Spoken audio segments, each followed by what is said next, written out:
mag-award sa sila ha, Kanjot. Hello.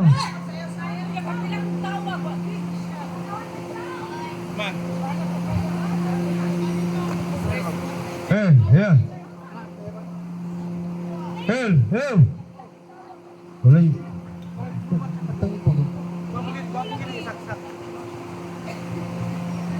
Hello.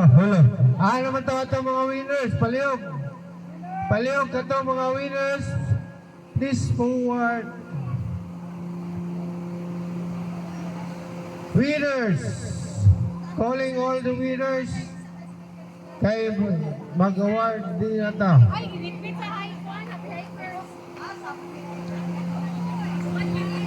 So, 5 rounds category o 3 rounds category, male and female.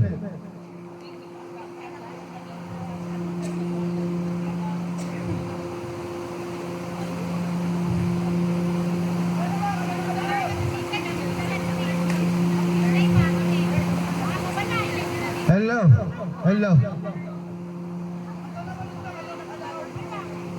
So, dili lang ta sa tubangan, no? Katong mga winners. Palihog lang, dili lang ta sa tubangan.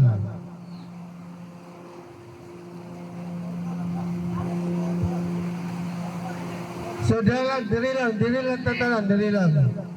Sa dito dapat kay tawagon lang namo ang mga winners dayon mo doon lang diri kay aron mo receive sa inyong award, sa inyong prizes.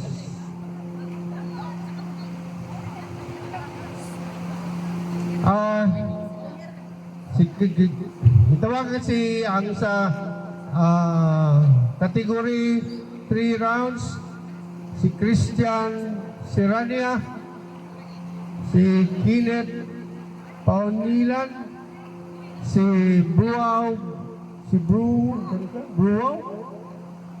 dahil sa kategory 5 rounds, Yan Lebria, Halig Ligi, Luigi, and Clint J. Bacala. So, before na mo i-announce ang mga winners, na mo lang ipasabot nga ang kaning fun run, this is only exclusive for Kauswagan, pero apil ang mga barangay, no? Wala ni nakasagol diri nga tagalaing lugar, except nga Kauswagan ra gyud sila tanan. Kahit Tacob, Lapayan, sa pa siya, Bagumbayan. So, kaya naman ko siguro na gamay nga kuhan nga ano daw na tagalain, pero walay tagalain lugar except Kauswagan. So kaning fun run, the exclusive gid sila sa Kauswagan, no? Sa 13 barangays of Kauswagan nga mo apil ani. So wala gyud tagalain municipality nga nag-apil ani nga event. So hinaot nila sabtan nato tanan, no, katong mga runners kuan nga na-complain about sa dili taga diri. So walay nasagol, no, walay nasagol nato diri.